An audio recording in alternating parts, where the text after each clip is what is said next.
There's two moments in my career that feel almost like core memory. The first one is a time where I was in a very, very hard meeting. It was a really difficult room. There was a lot of conflict going on, lots of tension. People were starting to yell at each other, starting to be passive aggressive. And normally that's actually one of my triggers. When people are starting to be disrespectful and voices are starting to be raised, I usually see red and start becoming way more defensive than I usually am. I start being a little bit passive aggressive myself, and I do raise my voice. I do feel the need to meet them at their level. And this is a very ingrained behavioral pattern that I have from an early life experience of feeling in danger during any type of conflict, right? Every type of conflict to me is dangerous. To my nervous system, feels very dangerous.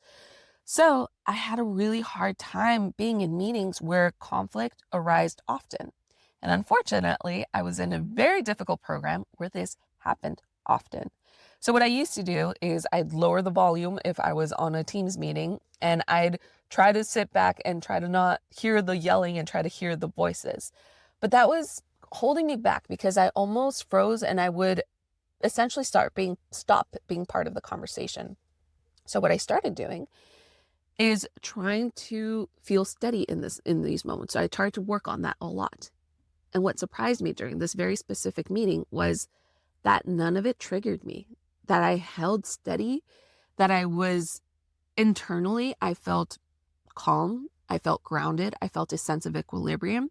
And I started speaking to everyone and being able to get my point across even through all of this tension. And it did feel like because I wasn't meeting them at that level, they started meeting me at my level, where it started going a little bit calmer, a little bit trying to hold our tension, even though we weren't disagreeing. And to me, that just would never happen before.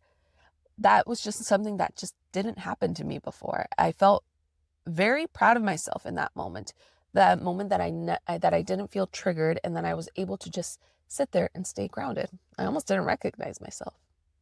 The second moment in my career was a time where an opportunity was presented to me. It was a very high visibility opportunity. It's one of those opportunities that can make your career. They can really define the direction of your career.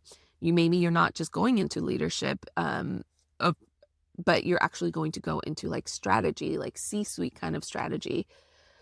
Instead of wanting it for myself, I knew of someone that would have done really well in that role. And instead of me feeling like I had to say yes to everything, my initial gut reaction was to recommend this person. And so I did, because I knew that there were going to be other opportunities for me. There was going to be other doors open for me. And we all had times in our careers where it was that moment for you. And it didn't feel like the moment for me. It felt like the moment for that other person, which is something that the younger version of me wouldn't have been able to see through. The younger version of me would have wanted every opportunity to get myself in the door, to get into those rooms with the high visibility, with the networking, with the getting to know people in the higher executive positions. That would have been me. And not accepting that opportunity would probably not have been acceptable to that version of me. So both of these moments happened during an exponential growth of my career, and they really surprised me. I really didn't recognize myself. And everything that I talk about in this channel, the self-sabotage, the defensiveness, the perfectionism, all of these things that kind of hold us back in our career are really all talking about one thing, which is identity. But it's the identity that was built before your career. It's the identity that was built through all of these early life experiences that formed who you were. It's also the identity that decided your worth, what you were allowed to have, what kind of leader you were capable of being. But that identity is not who you are. It's who you learn to be. Throughout the course of my career, I spent almost 10 years in a version of myself that was built for the survival mode. I have a very difficult background, and that background really taught me how to survive. They taught me all these behavioral patterns that helped me survive through that period of my life. However, that person that I became was the person that followed me into my leadership career, into my career, into those board meetings, into that presentation, into how I speak and talk to my colleagues, into how I work as a leader. And all of those behavioral patterns that were formed during the survival mode of my life, which really helped me during the survival mode of my life because they helped me learn how to walk through life. They helped me learn how to survive the world that I was living. They were now holding me back. The ones that helped me survive, the ones that helped me succeed, the ones that helped me get to the point where I am now, those same patterns were now the ones that were holding me back in my career. And I didn't even know that that's what was happening. In my head, I just thought, that's my personality. That's my damage. That's the damage I have to carry with me for the rest of my life. But I was wrong.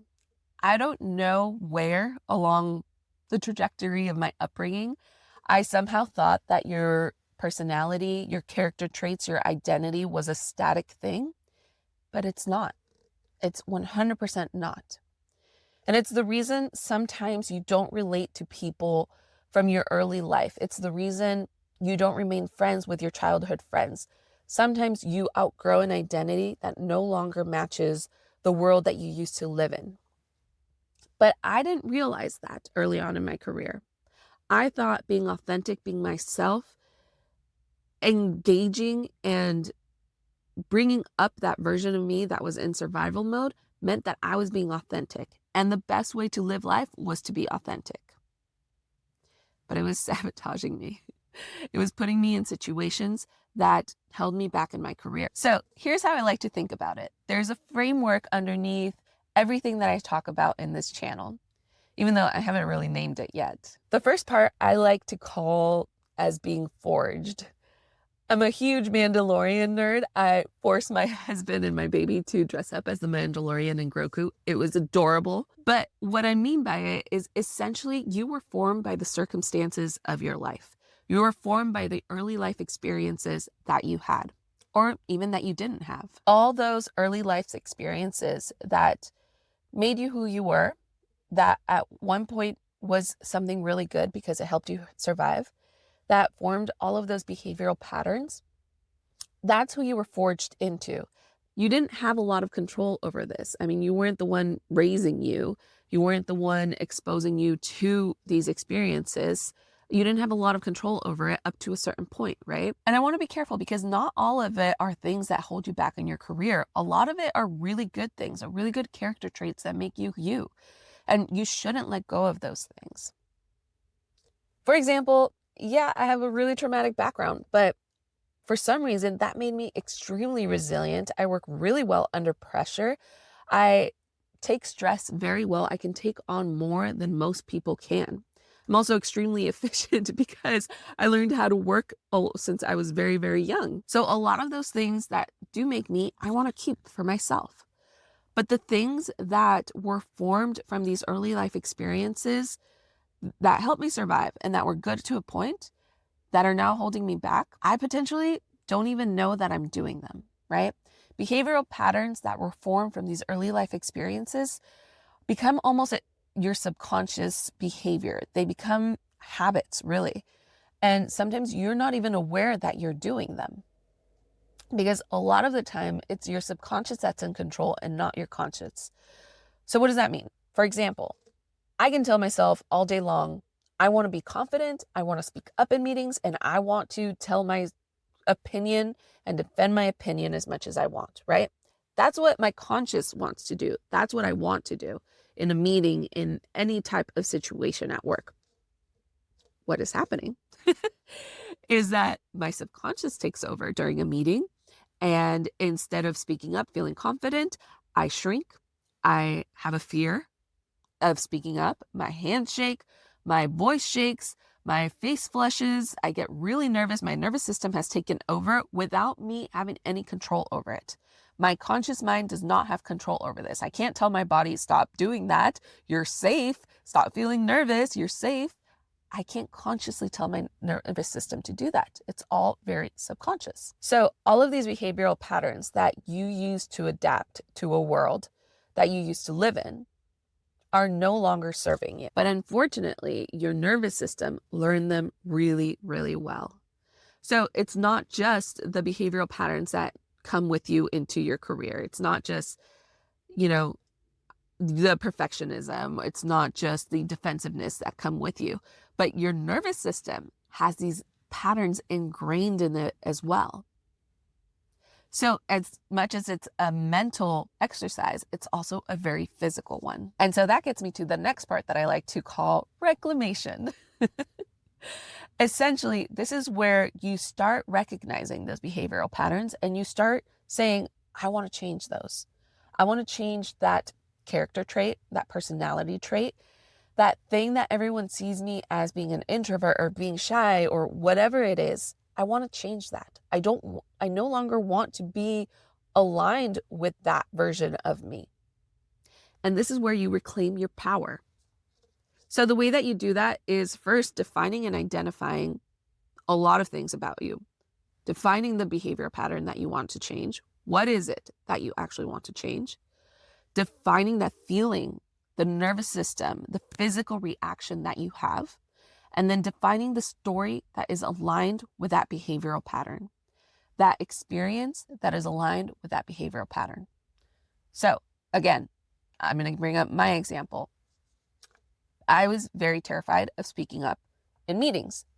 Not only was I terrified of speaking up in meetings, but even when I started being able to speak up in meetings, as I, forced myself to practice to make my nervous system feel safe speaking up, then I had trouble slowing down as I was speaking up, slowing down to get my point across. I was so nervous and also excited that I was able to speak up that I would rush through every point so that it was over and my speaking moment was over.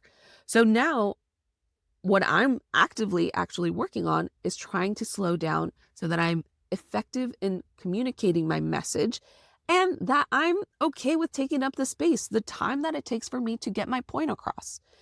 That's where I'm struggling right now.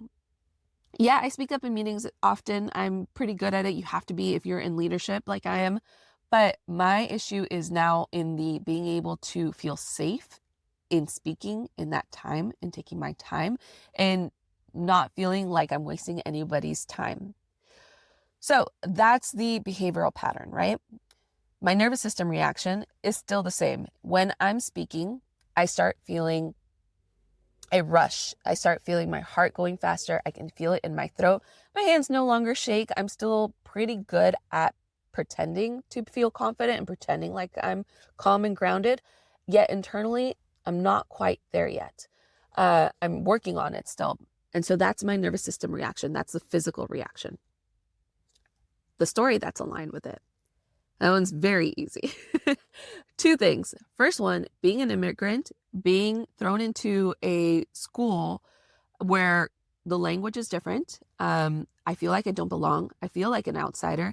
And it feels like people don't want me to share my story, who I am, be with me, let me be a part of their community.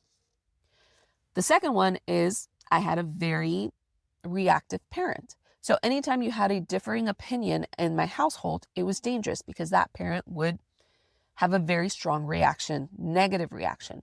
So my nervous system learned that having your own opinion and taking up space to talk through it is dangerous. It's not okay. That's what my story is. So now I'm going to reclaim it. I want to reframe it. First off, my whole immigrant not belonging feeling. Yeah, maybe I was an outsider, but that was kind of a cool thing. People really liked getting to know about my culture. It made me different. It made me think differently. It made me feel differently and made me have a different perspective. It made me have different ways of expressing myself. Like if something hurt my feelings, I would say that hurts my heart. And then my friends started saying it, which was beautiful.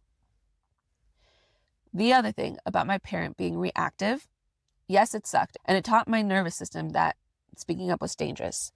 But it also taught me to fight back. It taught me to defend myself. It taught me to never back down in a situation. So that was something that I had to learn how to reframe my story, to think of it differently, to find the good in it, to find the lesson in it, to find what I learned in it.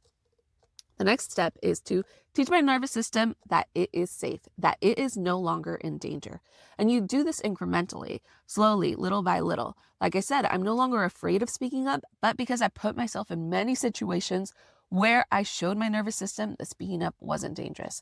And I did it in low stakes situations at first with my colleagues, with people that I work with very often in meetings. And then slowly, little by little, started speaking up in bigger meetings and bigger meetings and bigger meetings. And now I'm not really afraid to talk in meetings, but I'm still working on the whole figuring out how to take up space during those times when I do speak up. So essentially, you're not just getting rid of that behavioral pattern, but you're converting it.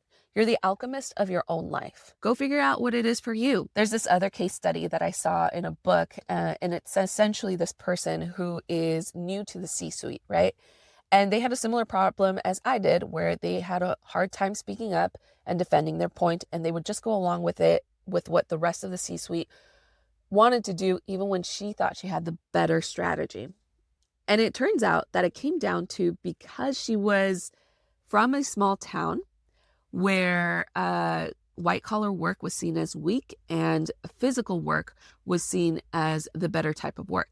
So she carried a little bit of shame about going into these professional services, into the C-suite, and it feeling like a rejection of her culture, of her family, of her background.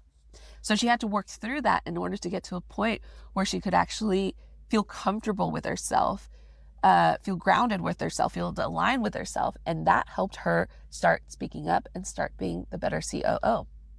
So it's so funny how these stories can come from anywhere. These stories that we have can be different for everyone, and yet they all turn into very similar behavioral patterns. So we each have to do our own work. Okay, the third part of this, and it's the reason that I named this channel Lead Anyways, is to lead anyways. Lead when you're not ready. Lead when it feels like those behavioral patterns are holding you back, but you're going to work through it anyway.